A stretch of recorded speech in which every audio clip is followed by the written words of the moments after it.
Hello, welcome back to Busch History. I am David Busch, and you are viewing my series called The Presidents. We are taking a look at every presidential administration in American history, and today we're taking a look at Bill Clinton. You can get additional information at my website, www.buschhistory.net. Let's take a look at Bill Clinton today. William Jefferson Clinton, number 42. His vice president was Al Gore. He was a Democrat from 1993 to 2001. He was like a Clinton sandwich with a Bush on each side. George H. Bush came before him, a Republican, and George W. Bush followed after him, also a Republican. Any unusual circumstance about his rise to the presidency? Only that he defeated incumbent George H. Bush after George H. Bush had actually won the Persian Gulf War. But George H. Bush also raised taxes when he said he wouldn't, and that killed his chances for re-election. Any catchphrase or term specifically associated with him? Impeachment and Slick Willie. As you're probably aware, Bill Clinton is one of two presidents to ever be impeached. The other one was Andrew Johnson during the Reconstruction period after the Civil War. Impeachment means put on trial in the Senate. That's all it means. It does not mean someone loses their office. And Bill Clinton was put on trial for high crimes and misdemeanors in relation to the whole sexual liaison, Monica Lewinsky, Jennifer Flowers, etc., etc. Anyway, he was found innocent, he was not found guilty, and he continued and finished out his term. Slick Willie was also a term that some of the people who derided him used to describe him, because he seemed to get away with things. When he left office, how was it? Well, he served 2 complete terms, so there's nothing unusual about that, except he was incredibly popular when he left office still. Cornerstones, huge period of economic growth. The 1990s was an incredible period of economic growth, the longest period of economic growth in American history. The internet was born, and the .coms, something.com, www.buschhistory.net, those all started while Clinton was president. He ended the gag rule on family planning. Family planning centers could now talk about abortion. He passed the Family and Federal Medical Leave Act. That's the Family and Medical Leave Act, and that allowed people who had family issues to take time off from their job and retain their jobs. There were limits, I believe it's up to 3 months. The Omnibus Reconciliation Act of 1993, it cut taxes and raised taxes at the same time, depending on where people were, and it sought to have a balanced budget by the time Clinton left office, and certainly it was going to happen that way. He failed at health care reform. He had given his wife Hillary the opportunity to come up with a health care plan, a national health care plan, and it just really didn't go anywhere. We had the first World Trade Center bombing in 1993 and the don't ask, don't tell version of gays in the military.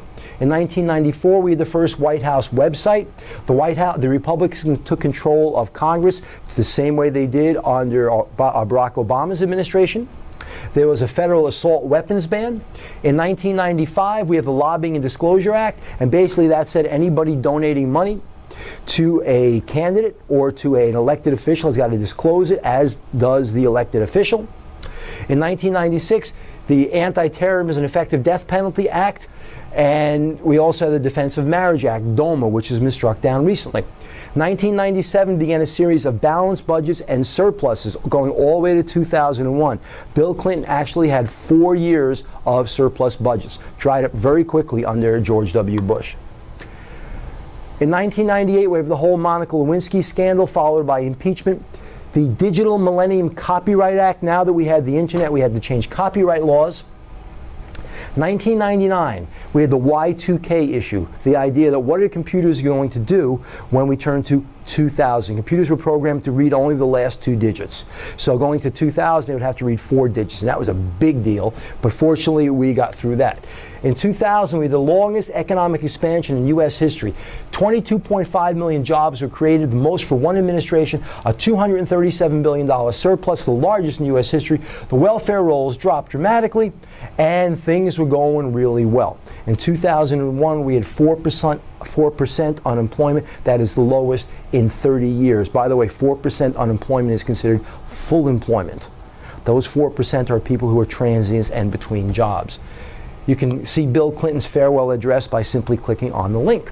Foreign policy, cornerstones, dealing with Saddam Hussein in Iraq, the growing threat of terrorism and Osama bin Laden, and Bosnia. In 1993, we have the Oslo Accords. That's between Israel and the PLO.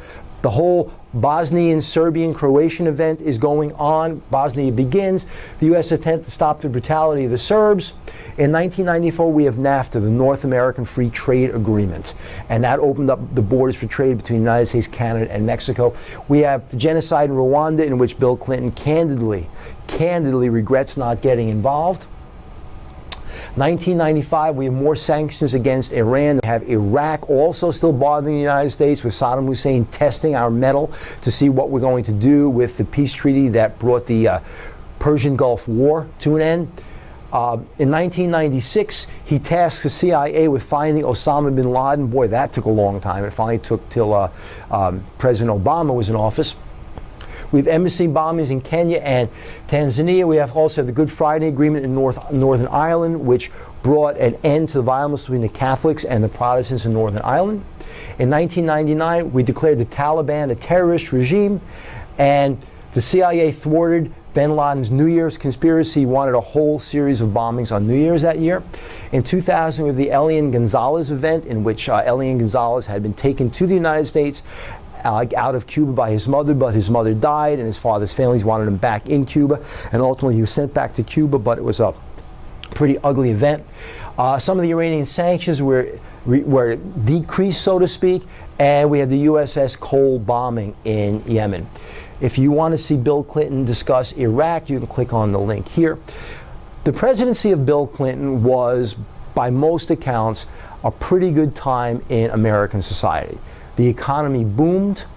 We were in relative peace. Yeah, there were the threats out there. There were the fireflies in the night out there. And there was the whole idea of the scandals during the Clinton administration.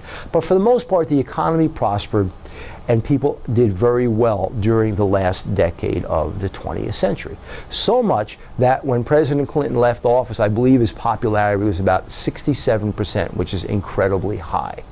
And he left George Bush a surplus. And that was actually the big debate in the 2000 election between George Bush and Al Gore. What will be done with the surplus? But for that, you'll have to take a look at the Bush video, which is coming up. For now, I'm David Busch, and this is Busch History, and you can find more at www.bushhistory.net. I'm David Busch. Have a good day.